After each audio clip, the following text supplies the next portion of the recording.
एक बार फिर स्वागत है आपका हमारे YouTube channel AR commerce by Arvind पर। हमने शुरू की है इकोनॉमिक्स की एक सीरीज। ठीक है, क्या क्या है देखते हैं। हमने किया था इकोनॉमिक्स क्या है। ठीक है, इकोनॉमिक्स के जनक कौन है। फिर मैं सेक्टर ऑफ इकोनॉमी कर रहे थे हम कर रहे थे सेक्टर ऑफ इकोनॉमी। आपने वो वीडियो जरूर देखी होगी, अगर नहीं देखी है तो उसका लिंक आपको डिस्क्रिप्शन में मिलेगा, वहाँ से आप देख सकते हैं। तो सेक्टर ऑफ इकोनॉमी को हमने 3 पार्ट में डिवाइड किया था। कैसा? सबसे पहले स्वभाव के आधार पर, on the basis of nature. दूसरा शर्तों के आधार पर। और तीसरा जो था स्वामित्व के आधार पर, स्वामित्व के आधार पर ना। स्वभाव के आधार पर हमने देखा था 3 तरह का। नंबर 1 प्राइमरी सेक्टर, प्राथमिक क्षेत्र। दूसरा द्वितीयक क्षेत्र।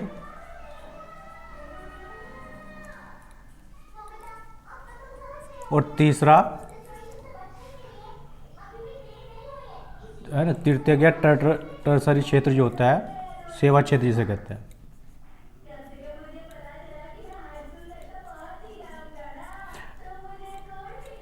ठीक है, प्राइमरी हमने देखा था जो प्राथमिक सेक्टर है वो होता है जो प्रकृति प्रदत्त होगा। प्रकृति प्रदत्त में भूगर्भ से, समुद्र तल से, वनों से जो हमें प्राप्त होता है ना, उनसे जो बिजनेस किया जाएगा, उनसे जो आपका इकोनॉमी आएगी है ना, जो इनकम जो आएगी, उस चीज़ की बात करते हैं प्राथमिक सेक्टर में। इसमें सबसे ज़्यादा आप जानते हैं, सबसे ज़्यादा जो ज़मीन की ज़रूरत होगी ना, सबसे ज़्यादा श्रम की ज़रूरत होगी, सबसे ज़्यादा मेहनत की ज़रूरत होगी, और पैसा यहाँ सबसे कम होगा। ठीक है, और उससे ज़्यादा पैसा कहाँ आएगा? द्वितीय सेक्टर में है ना। यहाँ व्यक्ति विशेष की भूमिका ज़्यादा होगी, यहाँ कारखाने वगैरह लगे होंगे। ठीक है, पैसा उसके मुकाबले यहाँ ज़्यादा होगा। और सबसे ज़्यादा पैसा आपका तीसरे क्षेत्र में, तृतीय क्षेत्र में होता है, जिसे हम सेवा क्षेत्र कहते हैं। ठीक है, कल एक एग्जाम्पल लिया था, आपको याद होगा, ड्राइवर वाला। उस एग्जाम्पल से मतलब हर तरह की चीज़ जो जहाँ वस्तु का उत्पादन या निर्माण नहीं हो रहा, वहाँ सेवा हो रही है। ठीक है, लगभग हमारी जो इकोनॉमी है उसका 26% सिर्फ इस तृतीय क्षेत्र से ही आता है। याद रखेंगे, 26% पूरी इकोनॉमी का, इंडियन इकोनॉमी का 26% तृतीय क्षेत्र, सेवा क्षेत्र से ही आता है। और सबसे कम प्राथमिक क्षेत्र से आएगा, उससे ज़्यादा द्वितीय क्षेत्र से, और सबसे ज़्यादा इस तृतीय क्षेत्र से ही आता है ना। सबसे ज़्यादा मेहनत की ज़रूरत प्राथमिक क्षेत्र में होगी, उससे कम द्वितीय क्षेत्र में होगी। यहाँ इन्वेस्टमेंट ज़्यादा होगा ना, और तृतीय क्षेत्र में इन्वेस्टमेंट कम, इनकम ज़्यादा। और आप देख सकते हैं, जैसे भी हम जब हमारा देश आज़ाद हुआ, जो हमारी पहली पंचवर्षीय योजना थी, पहली पंचवर्षीय योजना में जो है प्राइमरी सेक्टर को ही स्थान दिया गया था ना। सब कृषि पर आधारित थी, कृषि प्राथमिक क्षेत्र है। पहली जो हमारी पंचवर्षीय योजना थी वो कृषि पर ही पूरी तरह आधारित थी। उसके बाद धीरे धीरे फिर हम कहाँ गए, दूसरी जो पंचवर्षीय योजना आई वो उद्योगों पर आधारित हो गई, द्वितीय सेक्टर पे, है ना। और 1991 में, 1996 में जब नई औद्योगिक नीति आई है ना, उस टाइम पे क्या हुआ, तृतीय क्षेत्र की महत्ता बढ़ गई। ठीक है जी, वैसे कहीं भी देखें हम धीरे धीरे इस सेक्टर से, प्राइमरी सेक्टर से सेकंड सेक्टर में जाते हैं, सेकेंडरी से थर्ड में जाते हैं। ठीक है जी, तो ये आप पढ़ चुके हैं, थोड़ा और रिवाइज किया। आप दूसरा देखा शर्त के आधार पर। शर्त के आधार पर नंबर 1 संगठित क्षेत्र, संगठित क्षेत्र, और दूसरा असंगठित।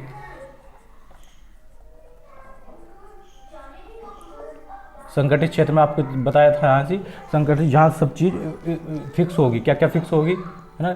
जो व्यक्ति लगे हुए हैं इस क्षेत्र में, उनका समय बिल्कुल फिक्स होगा, आने का समय, जाने का समय, लंच का समय, है ना। उनका वेतन फिक्स होगा। और तीसरी चीज़ उनका अवकाश, अवकाश के क्या नियम है, ये सब चीज़ फिक्स होने चाहिए। अगर ये फिक्स है तो वह क्षेत्र संगठित क्षेत्र होएगा। सबसे बड़ा उदाहरण इसका रेलवे, है ना। संगठित क्षेत्र में सबसे बड़ा संगठित क्षेत्र जो होता है वो रेलवे होता है। और असंगठित जहाँ ये तीनों चीज़ फिक्स नहीं है वो असंगठित क्षेत्र होगा। नॉर्मल जब दुकान खोल रहे दुकानदार देखें तो असंगठित क्षेत्र में आते हैं। अगर लेकिन कोई भी दुकान अगर नियम कायदे कानून ये तीनों चीज़ें फॉलो करते हैं संगठित हो जाएगा, नहीं तो असंगठित होगा। तो इसमें कपड़ा उद्योग असंगठित क्षेत्र में आपका आता है। अगली बात करते हैं स्वामित्व के आधार पर, on the basis of ownership. Ownership के बेस में कल दो चीज़ बताई थी। पहली होती है पब्लिक यानी कि सार्वजनिक, जो हमारा सार्वजनिक क्षेत्र होता है पब्लिक, और दूसरा बताया था निजी यानी प्राइवेट। दो सेक्टर हुए, public sector, private sector. Public sector government के अंडर में होगा और निजी सेक्टर निजी हाथ में होगा। कंपनीज होती है पूरी सार्वजनिक जो कंपनी होती हैं, सार्वजनिक कंपनी आप जानते हैं कम से कम 2 आदमी चाहिए और कम से कम 7 आदमी अगर है, और अधिकतम अनलिमिटेड होते हैं। तो एक सार्वजनिक कंपनी बना सकते हैं 7 आदमी से भी बन जाएगी, है ना। कंपनी अधिनियम 2013 इस पर फॉलो होता है। निजी कंपनी के लिए कम से कम 2 होने चाहिए और ज़्यादा 50 अगर आदमी है तो एक निजी कंपनी का निर्माण हो जाता है। निजी में एक 1 पर्सन कंपनी का भी कंसेप्ट कंपनी अधिनियम 2013 में चल रहा है। लेकिन बस मेन चीज़ 2 ही होते हैं कि सार्वजनिक एंड मोटे तौर पर ऐसा समझिए कि सरकार का स्वामित्व और निजी व्यक्तियों का स्वामित्व, है ना। ये 2 सेक्टर होंगे। इसके अलावा एक नई चीज़ भी चल रही है आज के टाइम में, संयुक्त। एक सार्वजनिक हुआ, एक निजी हुआ, एक संयुक्त होता है पीपीपी, पब्लिक प्राइवेट पार्टनरशिप। तो पब्लिक भी होगा और प्राइवेट भी होगा, है ना। दोनों की पार्टनरशिप से जो बनेगा वो पीपीपी मॉडल होता है, जो कि स्वामित्व के आधार पर हम जो सेक्टर कर रहे हैं इसमें एक नया सेक्टर पीपीपी आता है, पब्लिक, है ना। ऐसे लिखने से पब्लिक प्राइवेट पार्टनरशिप ना। देखो कुछ चीज़ ऐसे होते हैं कि कंपनी चीज़ तो सरकारी है लेकिन सरकार उसका संचालन अच्छे से नहीं कर पा रही, तो वो उसे कुछ शर्तों के अधीन निजी हाथों में दे देती है, ठीक है। कि ओनरशिप तो सरकार की ही रहेगी लेकिन उसे चलाना कैसे, उसका संचालन निजी हाथों में होगा, है ना। तो दोनों की हिस्सेदारी होगी और उसके बाद उसमें जो प्रॉफिट होगा उस प्रॉफिट जो शेयर है उसका प्रॉफिट का शेयर भी बढ़ जाएगा, पहले से निर्धारित होगा। एक चीज़ होता है MOU, है ना। आपने बहुत सुना होगा MOU साइन करना, 2 देशों के बीच साइन होता है ना। पीपी करोगे तो यहाँ भी साइन होगा, जहाँ भी एक से ज़्यादा आदमी होंगे वहाँ MOU साइन करना होता है। MOU क्या होता है? मेमोरेंडम ऑफ अंडरस्टैंडिंग, है ना। तो पीपी में क्या होता है? सरकार और निजी व्यक्तियों के बीच MOU साइन होता है। MOU में सब शर्तें होती है कि हम सरकार का काम रोल क्या होगा उसमें और निजी व्यक्ति का रोल क्या होगा। और उसके बाद अगर प्रॉफिट हो रहा है तो उसमें सरकार का कितना हिस्सा होगा और निजी कंपनी का कितना होगा। इसी चीज़ को हम जॉइंट वेंचर भी बोलते हैं, JV, जॉइंट वेंचर, ठीक है। जो संयुक्त साहस होता है वही दो संयुक्त साहस, मतलब इसमें सरकार और निजी व्यक्ति मिल रहा है, 2 अलग अलग व्यक्ति मिलकर भी कर सकते हैं। तो वही पीपी मॉडल, तो पब्लिक प्राइवेट सरकार और निजी व्यक्ति के बीच में, अन्य 2 व्यक्ति के बीच में भी जॉइंट वेंचर हो सकता है। तो जॉइंट वेंचर के लिए MOU साइन होता है जॉइंट वेंचर में, ठीक है। मेमोरेंडम ऑफ अंडरस्टैंडिंग, MOU क्या है? जिसमें सब नियम शर्तें कायदे कानून होते हैं कि जो एक तरह से इसमें जॉइंट वेंचर या पार्टनरशिप टाइप में काम आएंगे, ठीक है। इसके अलावा हम क्या कर सकते हैं यहाँ से, चौथे नंबर पे अब एक चीज़ चलती है कोऑपरेटिव सोसाइटी। ये भी एक सेक्टर होता है कोऑपरेटिव सोसाइटी। कोऑपरेटिव सोसाइटी में गवर्नमेंट का रोल ना के बराबर होता है ना। कहीं कहीं गवर्नमेंट को जरूरत होती है तो दखल देती है, नहीं तो कोई भी कम से कम 10 और ज़्यादा कितने भी आदमी मिलकर एक सहकारी समिति बना लेते हैं, ठीक है। सहकारी समिति किसी भी उद्देश्य के लिए बनाए जा सकते हैं, पैसे के लिए भी बनाए जा सकते हैं। किसी एक व्यक्ति को ज़रूरत है, सब इकट्ठे करेंगे, उस व्यक्ति की ज़रूरत पूरी हो जाती है, ठीक है। बिना ब्याज की, ये बहुत कम इंटरेस्ट रेट पर। तो आजकल एक ये भी चल रही है। तो ये सब जो सेक्टर हैं ये स्वामित्व के आधार पर वर्गीकरण हुआ सेक्टर्स का। तो आई होप आप इस सेक्टर को पूरा समझ गए होंगे, है ना। इकोनॉमिक के जो सेक्टर है स्वभाव के आधार पर, शर्तों के आधार पर और स्वामित्व के आधार पर। शर्तों के आधार पर प्राइमरी सेक्टर, सेकेंडरी सेक्टर और टर्सरी सेक्टर जो होता है, ठीक है जी। और शर्तों के आधार पर संगठित क्षेत्र, असंगठित क्षेत्र और स्वामित्व के आधार पर सार्वजनिक, निजी, संयुक्त पीपीपी जो मॉडल है। पीपीपी मॉडल क्या होता है ये आपको समझ में आया। एमओयू, मेमोरेंडम ऑफ अंडरस्टैंडिंग क्या होता है पीपीपी मॉडल के अंतर्गत या जॉइंट वेंचर के अंतर्गत जो एक नियम शर्तों का एग्रीमेंट होता है, इसे एमओयू बोलते हैं। और उसके अलावा कोऑपरेटिव सोसाइटीज भी होती हैं, ठीक है जी। इसके बाद हम अभी नया टॉपिक लेते हैं, ठीक है जी।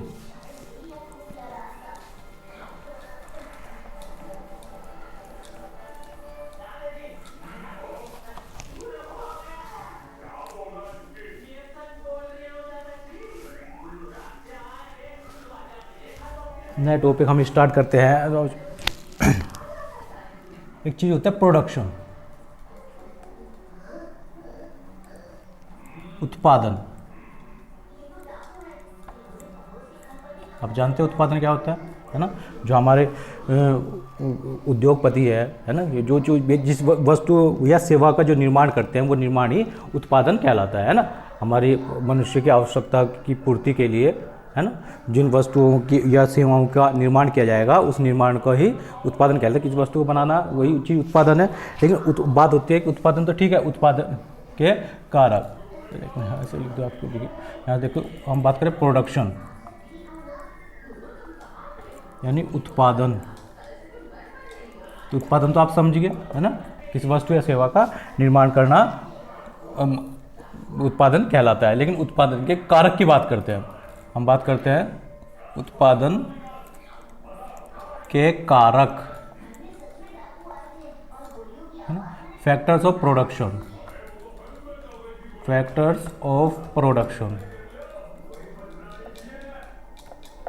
कई बार क्वेश्चन में आते हैं उत्पादन के कारक कौन से हैं, ये इसमें कोई सा नहीं, बहुविकल्प में आते हैं, है ना, कि एक क्वेश्चन दे दिया ये नहीं है, आप समझते हैं। देखो कौन कौन से होते हैं। सबसे पहले हम बात करते हैं पूंजी। पूंजी क्या होता है, पैसा लगाना है कि कोई बिजनेस स्टार्ट करते हैं, कुछ भी चीज़ करते हैं, हम उद्योग लगाते हैं, फैक्ट्री लगाते हैं, उसमें जो पैसा लगाया जाता है उसे स्टार्ट करने के लिए, है ना, जो पैसा है उसी को हम पूंजी बोलते हैं, ठीक है जी। जो हमारा पैसा लगा रहे हैं उसी को हम पूंजी बोलते हैं। लेकिन यहाँ इकोनॉमिक्स की भाषा में या कॉमर्स की भाषा में इस पूंजी को मनी वगैरह ना बोल के इस पूंजी को बोलते हैं हम कैपिटल। कैपिटल का मतलब राजधानी नहीं है ना, इसकी राजधानी, कैपिटल का मतलब यहाँ पूंजी है। पूंजी क्या है, जो उद्यमी है या व्यवसाय का स्वामी है उसके द्वारा जो बिजनेस में जो पैसा लगाया गया है वो चीज़ पूंजी कहलाती है ना। पैसे के बिना कोई प्रोडक्शन हो नहीं पाएगा, है ना। इकोनॉमिक्स बेकार है। इकोनॉमिक्स का मेन फैक्टर जो है पूंजी होता है। पूंजी आपको पता होनी चाहिए, ठीक है जी। पूंजी मेन चीज़ है। दूसरा भूमि, लैंड, पूंजी हुआ, पैसे लग गए, लेकिन उसके बाद भूमि। भूमि का मतलब देखो, भूमि जो जमीन है वो तो है ही है, ठीक है। उसके अलावा हम नेचर से समझ सकते हैं। भूमि का मतलब पूरी प्रकृति से, हवा, जल, ठीक है, रोशनी, सभी चीज़ जो भी नेचर पदार्थ है ना। हालांकि नेचर की सबसे मेन बड़ी चीज़ नेचर की जो भूमि है, ठीक है, जिसके ऊपर हम प्रोडक्शन करना होता है। भूमि के अलावा भूमि से संबंधित भी सारी चीज़ें आ जाएंगी, भूमि के अंदर की भी, भूमि के बाहर की भी, लैंड आ जाएगी, ठीक है। ये तो लैंड हमारी होनी चाहिए। अगर हमें कोई भी उद्यम करना है, कोई भी प्रोडक्शन करना है तो पहले नंबर पे तो आपके पास पूंजी होनी चाहिए। चलो पूंजी हो गई, पूंजी के बाद आपके पास भूमि होनी चाहिए। भूमि आपकी खुद की भी हो सकती है, खुद नहीं है तो किराए पे ले सकते हैं, है ना। बहुत जनरली भूमि जो है किराए पे ही ले ली जाती है, हर किसी के पास अपनी नहीं होती। हाँ, पैसा होना चाहिए, ठीक है। पैसा ज़्यादा है तो भूमि अपनी भी खरीद सकते हैं, पैसा कम है तो भूमि किराए पर ली जा सकती है, ठीक है जी। नंबर 3 की बात करते हैं हम, श्रमिक। श्रमिक यानी लेबर, ठीक है। अब ये लेबर क्या है, हम जो भी इंडस्ट्री लगाई है, जो भी उद्यम लगाया है हमने, हमारे पास पैसा था, ठीक है। चलो ज़मीन भी ली हमने या किराए पे ली, दोनों चीज़ हो गई। लेकिन अब हम जो काम करेंगे उस काम करने के लिए आदमी तो चाहिए, मजदूर भी तो चाहिए। काम अपने आप थोड़ी होगा, ठीक है। काम करने के लिए हमें क्या चाहिएगी, लेबर चाहिएगी। जो लेबर चाहिएगी, जो मजदूर चाहिए, जो काम करेगा, है ना, उस चीज़ को हम श्रमिक बोल रहे हैं, ठीक है जी। और श्रमिक के बाद चौथी चीज़ होती है उद्यमी। उद्यमी, एंटरप्रेन्योर, एंटरप्रेन्योर जो होता है ये तो मोस्ट इंपॉर्टेंट है, बल्कि चौथे नंबर में डालकर पहले नंबर पर डाल दिए, एंटरप्रेन्योर डालना चाहिए था। एंटरप्रेन्योर क्या होता है, जो इन तीनों चीज़ों में, ऊपर की तीनों चीज़ों में, पूंजी में, भूमि में और श्रम में सामंजस्य स्थापित करता है। या दूसरे शब्दों में इसे कहे कि जब बिजनेस का मालिक हुआ, ठीक है, या उद्यम का मालिक हुआ, जो पूंजी लाएगा है, जो भूमि खरीदेगा या भूमि किराए पे लेगा और श्रमिक को काम पे लगाएगा, वो उद्यमी है, या जो उद्यम कर रहा है, ठीक है, जो काम कर रहा है वो उद्यमी है ना। कई कंडीशंस में क्या होता है, जो श्रमिक और उद्यमी सेम ही होते हैं, लेबर और एंटरप्रेन्योर दोनों एक ही होते हैं ना। जब कृषि में देखते हैं, खेती में हम देखते हैं, खेती में किसान ने पूंजी लगाई है ना, पैसा लाया, पैसा से क्या करेगा, पैसा क्यों लाया, पैसे से बीज खरीद रहा है ना, फर्टिलाइजर खरीद रहा है, ठीक, ट्रैक्टर खरीद रहा है, कुछ कोई भी चीज़ वो खरीदेगा, पूंजी की जरूरत पड़ेगी है ना। उसके बाद भूमि इसके अपने खुद की इसके पास है, नहीं है तो किसी से ठीक है लेके काम कर सकता है, ठीक है। उसके बाद उसे चाहिएगा श्रमिक है ना, छोटा काम है तो वो खुद ही है ना, किसान जनरली अपने आप ही लगता है, खुद वो और उसकी फैमिली के आदमी लगे रहते हैं, तो वो श्रमिक भी खुद ही है और उद्यमी भी खुद ही हैं। और ज़्यादा बड़ा काम है तो वे क्या है, अलग से श्रमिक अलग से लगा देते हैं, ठीक है। फैक्ट्री में तो अलग ही लगाएंगे, मालिक खुद नहीं काम कर पाता, बहुत ज़्यादा लेबर की ज़रूरत होती है कृषि के मुकाबले।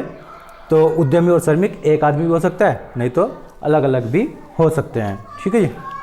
तो आपको समझ में आए उत्पादन के 4 कारक, कितने कारक है जी उत्पादन के? 4 कारक जो है, पहला पूंजी, दूसरा भूमि, तीसरा श्रमिक और चौथा उद्यमी, ठीक है।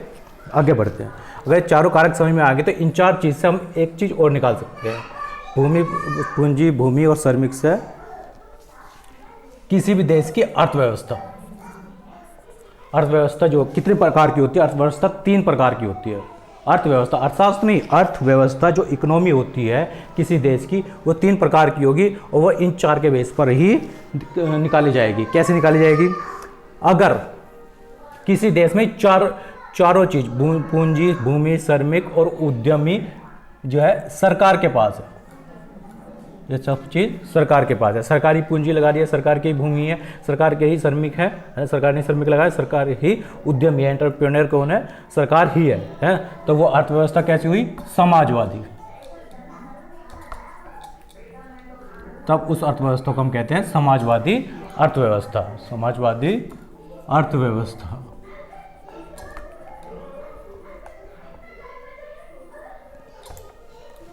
ठीक है।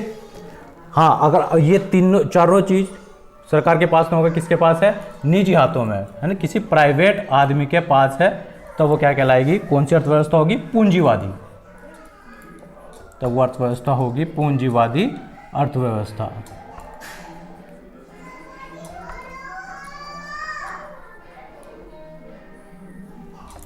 और अगर ये चारों चीज में मिक्स है ना, कुछ सरकार के पास है, कुछ निजी हाथ के पास है, ऐसा भी तो हो सकता है। अगर ये संयुक्त रूप से है, पैसा सरकार ने लगा दिया लेकिन जमीन निजी है, श्रमिक निजी है, उद्यम सरकार लगा लो, या तो MOU साइन करना पड़ेगा इसमें, अगर संयुक्त है तो। ठीक है जी। अगर संयुक्त है तो संयुक्त का मतलब समझ गए है ना, कुछ चारों में से कोई सा भी फैक्टर हो, भूमि का कोई सा भी कारक सरकार के पास है और कोई कारक निजी हाथों में है, तो उस मिश्रित हुआ, संयुक्त हुआ, तो ऐसी अर्थव्यवस्था कहलाते हैं मिश्रित अर्थव्यवस्था। मिश्रित अर्थव्यवस्था। ठीक है जी। जैसे हमने पीछे बात करी थी कि पहले हमारी इंडिया की अगर बात करें तो शुरू में समाजवादी अर्थव्यवस्था थी। ठीक है, सब चीज़ सरकार के अंडर में थी।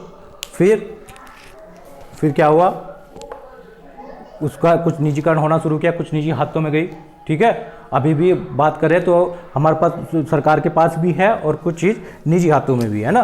तो हमारी जो भारत की अर्थव्यवस्था है वो मिश्रित अर्थव्यवस्था है। यहाँ सारा काम पूरी तरह सरकारी नहीं और पूरी तरह जो है प्राइवेट नहीं है, है ना।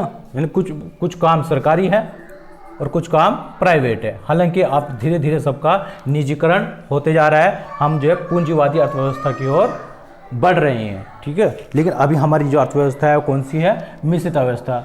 मिश्रित अर्थव्यवस्था आप जानते हैं, अगर मैं पूछूं कि इनमें सबसे अच्छी अर्थव्यवस्था कौन सी है तो आप समाजवादी बताओगे। ठीक है, समाजवादी में सब चीज़ सरकारी होंगी। वैसे जो गरीब तबका है, निचला तबका है, उसके लिए ज़्यादा बेटर होती है, और जो अमीर तबका है उसके लिए पूंजीवादी अर्थव्यवस्था ठीक होती है, और वैसे सही मानी जाएगी मिश्रित अर्थव्यवस्था, जहाँ दोनों चीज़ों का सामंजस्य बना रहे। नुकसान क्या होता है अगर थोड़ी पूंजीवादी अर्थव्यवस्था जा रही है? इसका उदाहरण आप देख सकते हैं रेलवे सरकारी है, ठीक, सरकार के स्वामित्व में, लेकिन धीरे धीरे सरकार में पूंजीवादी अर्थव्यवस्था की ओर जा रही है, निजीकरण की ओर जा रही है। जैसे इसका एक उदाहरण है तेजस, एक नई चीज़ चला है तेजस एक्सप्रेस, है ना, पीपीपी मॉडल पे चली है, public partnership, public private partnership. इसमें है क्या फिर तेजस में, जैसा आप जानते होंगे कि इसका जो किराया है ना, जैसे ही किराया टिकट ज़्यादा बिकेंगे, है ना, अगर 90% टिकट बिक जाएंगे तो किराया भी 90% बढ़ जाएगा, है। जल्दी जो शुरू में आएगा उसे टिकट मंदा मिलेगा, लेकिन जो बाद में टिकट लेगा उसे टिकट महंगा मिलेगा। और जब पूरी तरह सरकारी है तब तो टिकट का एक ही रेट है, एक टिकट बिको है या 1 लाख बिको, रेट सेम ही रहेगा। लेकिन जब पीपीपी घुस जाता है, ठीक है, तो फिर जो निजी आदमी है उसकी शर्तें थोड़ी बढ़ जाती है, उसके हिसाब से चलना होता है, ठीक है। आई होप आपको इतना समझ में आया होगा, है ना। इसे आप रिवाइज करेंगे, इसके बाद या हमारा आज का दूसरा पार्ट था, है ना, तीसरा पार्ट अगली वीडियो में लेके आएंगे। और इससे पहले तो आपसे एक रिक्वेस्ट है कि पिछली वीडियो पे, है ना, कम से कम 100 व्यूज़ तो दीजिए अगली वीडियो लाने के लिए, है ना। अगर पिछली वीडियो 100 व्यूज़ आते हैं तो अगली वीडियो बनाने में भी मज़ा आता है, ठीक है। और बाकी आपको जो भी अच्छाई और कमी लगती है उसे प्लीज़ बताया कि कमेंट के सारे, ताकि उस चीज़ को सुधारा जा सके। कोई पूछना हो तो आप इस चीज़ में पूछ सकते हैं, ठीक है। और हम भी मोटिवेट हो या अच्छी से अच्छी वीडियो बनाने के लिए, है ना। चलो मिलते हैं अगली वीडियो में, तब तक के लिए धन्यवाद।